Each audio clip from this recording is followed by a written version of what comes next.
सोलापुरात लग्नाचे आमिष दाखवून तरुणीवर दुष्कर्म केल्याच्या गंभीर आरोप असलेल्या तुषार सुरेश कनले याला अखेर सेशन कोर्टातून जामीन मंजूर झाल्याने शहरात या प्रकरणाची जोरदार चर्चा सुरू झाली आहे।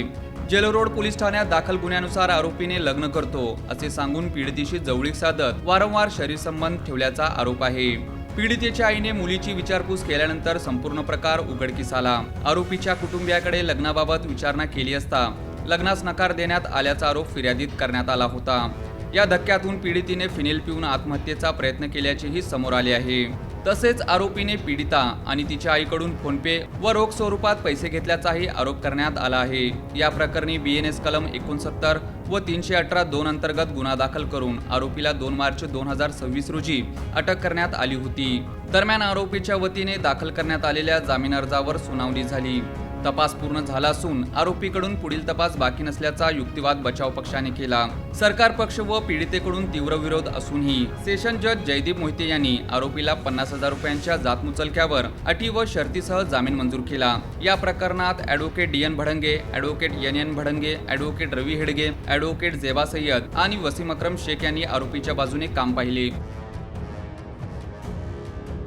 लग्नाचे आमिष दाखवून दुष्कर्म केल्याच्या प्रकरणातून एकाची जामिनावर मुक्तता। यात थोडक्यात हकीकत अशी की पीडिताने दाखल केलेल्या फिर्यादीवरून तुषार सुरेश कनले राहणार कोची पूर्व गल्ली अशोक चौक सोलापूर हा सप्टेंबर 2025 पासून पीडितावर वाईट नजर ठेवून होता व तो पीडिताला तू मला आवडते, मला तुझ्याशी बोलायचे आहे, मला तुझ्याशी लग्न करायचे आहे, आपण टेरेसवर भेटू म्हणून तो तू टेरेसवर भेटण्यास न आल्यास मी टेरेसवरून उडी मारून जीव देतो असे बोलून तिच्याशी जवळीक साधत होता। आरोपी हा त्याच्या घरी कोणी नसताना तिला घरी बोलवून मी तुझ्याशी लग्न करणार आहे असे म्हणून तिच्यासोबत शरीर संबंध ठेवले होते।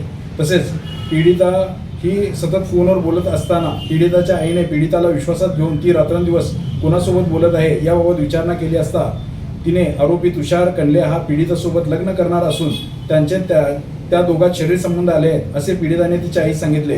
त्यामुळे पीडितेच्या आईने तुषार कनले व त्याच्या कुटुंबातील लोकांना सदर बाबतीत विचारणा केली असता आरोपी तुषार सुरेश कनले याने पीडितासोबत लग्न करण्यास नकार दिला। त्यामुळे पीडिताईने फिनेल पिऊन आत्महत्या करण्याचा प्रयत्न केला होता। तसेच आरोपी तुषार कनले याने वेळोवेळी पीडिता व तिच्या आईकडून फोनपेने रोखीने रकमा स्वीकारल्या होत्या। त्यामुळे पीडिताने दिनांक 2/3/2026 रोजी जेलरोड पोलीस स्टेशन येथे गुन्हा रजिस्टर नंबर 180/2026 अन्वये BNS चे कलम 69 व कलम 318(2) प्रमाणे गुन्हा दाखल केला होता। यावरून तुषार कनले यास दिनांक 2/3/2026 रोजी अटक करण्यात आली होती व त्यास मेहरबान कोर्टासमोर हजर करण्यात आले होते। त्यानंतर आरोपीस न्यायालयीन कोठडी सुनावण्यात आली होती। तदनंतर आरोपीच्या वतीने ॲडव्होकेट DN भडंगे व ॲडव्होकेट NN भडंगे यांच्या वतीने दिनांक 5/5/2026 रोजी मेहरबान सेशन जज श्रीयुत मोहिते साहेब यांच्या कोर्टात जामीन अर्ज ठेवण्यात आला होता। सदर जामीन अर्जात सरकारी पक्षाकडून तीव्र विरोध दर्शवण्यात येऊन नामदार सुप्रीम कोर्ट यांचा निवाडा सादर करण्यात आला होता। तसेच पीडिताने सुद्धा तीव्र विरोध दर्शवला होता, परंतु सदर आरोपीने कोणत्याही प्रकारचा गुन्हा केलेला नसून सदर गुन्ह्याचा संपूर्ण तपास झालेला आहे अशा प्रकारचा युक्तिवाद करून नामदार सुप्रीम कोर्टाचे 5 निवाडे आरोपीच्या वतीने सादर करण्यात आले होते। सदरचा केलेला युक्तिवाद मेहरबान सेशन जज श्रीयुत जयदीप मोहिते साहेब यांनी मान्य करून आरोपी तुषार सुरेश कनले याचा दिनांक 28/5/2026 रोजी रक्कम रुपये 50,000 इतक्या रकमेवर काही अटी व शर्तीवर आरोपीचा जामीन मंजूर केला। यात आरोपीच्या वतीने advocate DN Bhadange, advocate NN Bhadange, advocate Ravi Hegde, advocate Zeba Sayyad व वसीम अक्रम शेख यांनी काम पाहिले।